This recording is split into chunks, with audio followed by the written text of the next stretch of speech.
அம்மே நாராயணி, தேவி நாராயணி, எல்லாருக்கும் நமஸ்காரம். நாம் இந்த வீடியோவில் தேவி நாராயணியத்தில் 19வது தசகம் ஸ்லோகம் 6லிருந்து 10 வரைக்கும் ஸ்லோகமும் அதற்கான விளக்கமும் பார்க்க போகிறோம்.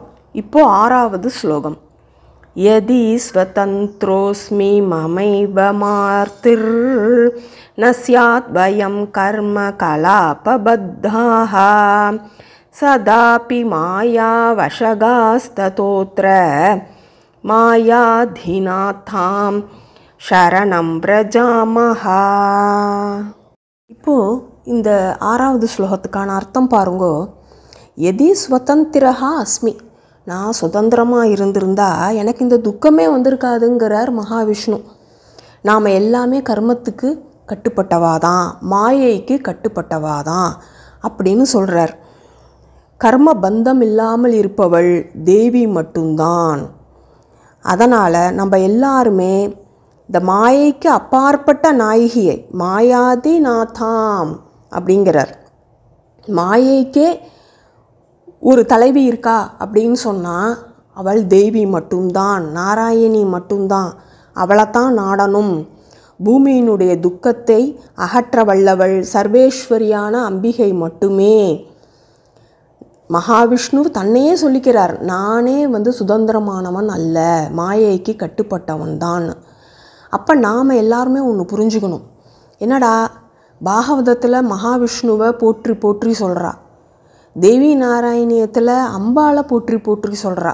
இதில் எது உண்மை அப்படின்னு நம்மளுக்குள்ளே ஒரு கேள்வி வரும். இவா 2 பேருமே உருவத்தால் மாறி இருக்காளே தவிர பரபிரம்மம் ஒன்று தான். இப்போ நம்ம நாராயணியத்தை எடுத்துட்டோன்னா அதில் குருவாயூரப்பன் தான் பிரதான ஹீரோ. அதனால் அவரைத்தான் அந்த கவி பாடுறவர் போற்றி சொல்வார். அதே மாதிரி தேவி நாராயணியத்தை எடுத்துட்டோன்னா அம்பாள் தான் ஹீரோயின். அதனால் அவளைத்தான் ஏற்றி சொல்லுவா. ஆனால் மகாவிஷ்ணுவும் அம்பாளும் வேறு வேறு கிடையாது, 2 பேரும் ஒன்று தான் அப்படிங்கிறத நம்ம பல சந்தர்ப்பங்களில் பார்த்துருக்கோம். இதில் மகாவிஷ்ணு இந்த ஸ்லோகத்தில் அப்படி சொல்கிறார். இப்போ 7வது ஸ்லோகம். இதிரிதைர் பக்தி வினம்ர சீர்ஷைர் நிமீலிதாக்ஷைர் விபுதை ஸ்மிருதாத்வம் பிரபாத சந்த்யேவ ஜபாக் சுமாங்கி தமோ நிஹந்த்ரீ ச புரஸ்திதாத. இப்போ இந்த 7வது ஸ்லோகத்துக்கான அர்த்தம் பாருங்க. இதிரிதைர் அப்படின்னா என்ன அர்த்தம்? இவ்வாறு சொல்லப்பட்டதும். மகாவிஷ்ணுவா சொல்லிட்டார், அவர் தான் ஐடியா கொடுத்துட்டார், எல்லாரும் அம்பாளை வேண்டிக்கோங்கன்னுட்டார். ஸோ பக்தி வினம்ரதா ஷீர்ஷாக அப்படின்னா என்ன அர்த்தம்? தலை தாழ்த்தி அப்படி பணிவோடு வேண்டிக்கிறான். இப்போ அம்பாளை எப்படி அவளாம் தியானம் பண்ணுறா பாருங்க. விபுதைஹின்னா யார்? தேவர்கள். எப்படி தியானிக்கிறான்? தியானிக்கிறதுலேயும் பல வகைகள் இருக்குது. அம்பாளை ஒரு சிகப்பு கலரில் தியானிக்கிறது, அப்புறம் மஞ்சள் வர்ணத்தை நினச்சி தியானிக்கிறது, பச்சை வர்ணமாக தியானிக்கிறது. ஒன்றுத்துக்கும் ஒவ்வொரு பலனை கொடுக்கும். இந்த சிகப்பு வர்ணமாக தியானிக்கும்போது அபிராமி பட்டர் கூட அதனால தான் சொல்கிறார், அம்பாளை சிகப்பு வர்ணமாக மாதுளைன்னு வர்ணிக்கிறார். மாதுளம் பூ நிறத்தவளே அப்படின்னு சொல்கிறதுக்கு காரணம் அதுதான். பிரபாத சந்தியா காலத்தில் எப்படி இருக்கும் அருணோ, அந்த சிகப்பு கலரில் ஒரு வானம் இருக்கும் பார்த்தேலாம், அந்த கலரில் அம்பாளை தியானிக்கிறது சிறந்த பலன்களை கொடுக்கும்னு ஞானிகள்லாம் சொல்லியிருக்கா. ஜபா சுமாங்கி, செம்பருத்தி பூ நிறத்தை ஒத்தவளாம் அம்பாள், அப்படி தியானிக்கிறா. தமோ நிஹந்த்ரின்னா என்ன அர்த்தம்? தமோ குணம்னா என்ன? அந்த இருட்டு, இந்த சோம்பேறித்தனம், கெட்ட குணங்களுக்கு தான் தமஸ்ன்னு பேர். அந்த இருட்டை நீக்குபவளாக புரஸ்திதா முன்பாக நின்று கொண்டு ஆத்த அருளி செய்தாள். வந்துட்டா அம்பாள்.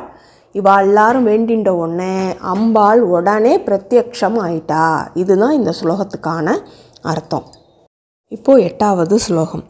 ஜானே தசாம்போ வசுதேவ புத்ரோ பூத்வா ஹரிர்துஷ்ட ஜனான் நிஹந்தா ததர்த்த சக்திரஹமஸ்ய தத்யாம் அம்சேன ஜாயேய ச நந்தபுத்ரி. இப்போ இந்த 8வது ஸ்லோகத்துக்கான அர்த்தம். அம்பாள் ஆவிர்பவிஷ்டா தசாம் ஜானே, உங்களோட நிலைமை எனக்கு தெரியும். ஹரிஹி விஷ்ணு வசுதேவ புத்திர பூத்வா, வசுதேவ புத்திரனாக பூமியில் பிறந்து துஷ்ட ஜனான் நிகந்தா, துஷ்டர்களை வதம் செய்வார். ததர்த்த சக்திஹி, அதற்கு தேவையான சக்திகளை அகம் அஸ்யா தத்யாம், நான் அவருக்கு கொடுப்பேன். அம்சேன நந்தபுத்ரி, நான் நந்தனோட குமாரியாக அவதரிப்பேன். ஜாயே யச்ச, பிறக்கவும் செய்வேன்.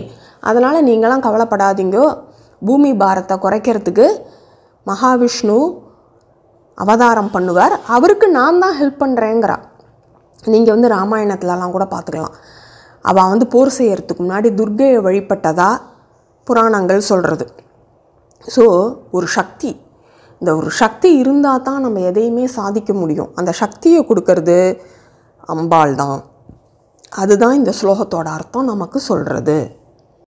இப்போது 9வது ஸ்லோகம்.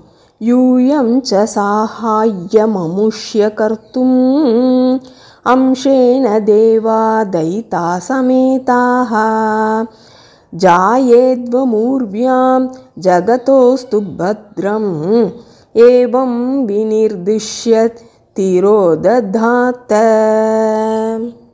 இப்போ இந்த 9வது ஸ்லோகத்துக்கான அர்த்தம் பாருங்கோ.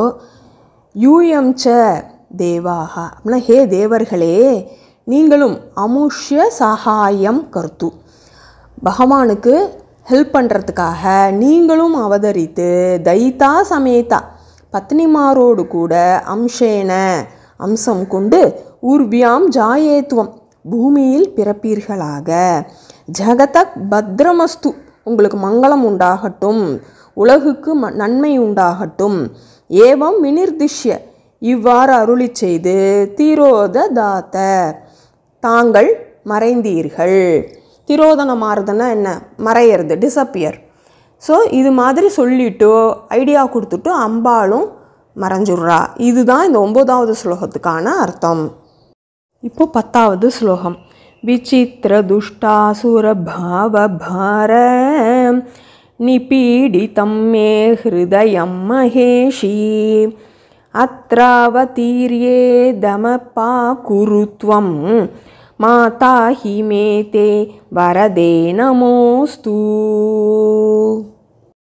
இப்போ இந்த 10வது ஸ்லோகத்துக்கான அர்த்தம் பாருங்க, ஆச்சரியமாக இருக்கும். ஹே மகேஷி அட்ரஸ் பண்ணுறார், பாலேலி நம்பூதிரி வந்து அட்ரஸ் பண்ணுறார் அம்பாளை. மே ஹிருதயம், என்னுடைய இதயத்தில் விசித்திர துஷ்டாசுர பாவபார நிபீட்டிதம், பல தரத்தில் உள்ள துஷ்டத்தனம் நிறைந்த அசுர சுபாவங்களால் நிறைந்திருக்கின்றதுங்கிறார். இதை வந்து ஒரு கதையாக சொன்னாதான் பாமர ஜனங்களுக்கு புரியுங்கிறதுக்காக அந்த வந்து அசுரன் அம்பாள் வந்து சம்ஹாரம் பண்ணுறா, வந்து மகாவிஷ்ணு வந்து சம்ஹரிக்கிறாருங்கிறதெல்லாம் நம்ம படிக்கிறோமே தவிர, இதெல்லாம் நம்ம மனசில் இருக்கிற துஷ்டத்தனங்கள் தான். முருகன் வந்து சூரபத்மாசுரனை வதம் பண்ணுறார் அப்படின்னு சொன்னான்னாக்க அங்கே இருக்கிற துஷ்டத்தனத்தை தான் வதம் பண்ணுறார். அவனை வந்து வதம் பண்ணலை, அவனை தன்னுடைய மயிலாவும் வேலாவும் மாற்றி வச்சுக்கிறாரு. அவர் மயிலாவும் மாமரமாக தானே நிற்கிறான் அவன். ஸோ மயிலாவும் சேவலாவும் மாற்றி தான் வச்சுக்கிறார் அவர். அந்த மாதிரி என்னுடைய மனசில் பல அசுர சுபாவங்கள் நிறைஞ்சிருக்கு. துவம் அத்திர அவதீரிய, தாங்கள் இங்கே அவதரித்து, அவதாரம் பண்ணுறதுனாலே என்ன அர்த்தம்னா இறங்கி வருதல்னு அர்த்தம். இதம் அப்பா குரு, இதை இல்லாமல் பண்ணுவியாக. துவம்மே மாதாகி, தாங்களே எனது தாயாக உள்ளீர்கள். ஹே வரதே, வரங்களை வாரி வழங்குகின்ற தேவியே. இப்போ இந்த இடத்துல நீங்கள் கவனிக்கணும், மகாவிஷ்ணுக்கும் வரதன்னு ஒரு பேர் இருக்குது. ஸோ இந்த இடத்துல அம்பாளும் மகாவிஷ்ணுவும் ஒன்று நமக்கு இன்டைரக்டாக சொல்லிகிட்டே வரா. வரதே அப்படின்னு அட்ரஸ் பண்ணுறார். தே நமஹா அஸ்து, உங்களுக்கு நமஸ்காரம் அப்படின்னு பாலேலி நாராயண நம்பூதிரி நமஸ்காரம் பண்ணுறார் அம்பாளை வேண்டின்ட்டு. நம்மளும் நமஸ்காரிப்போம், நம்மளுடைய துஷ்ட சுபாவங்களை விடுவோம். அம்மே நாராயணி, தேவி நாராயணி.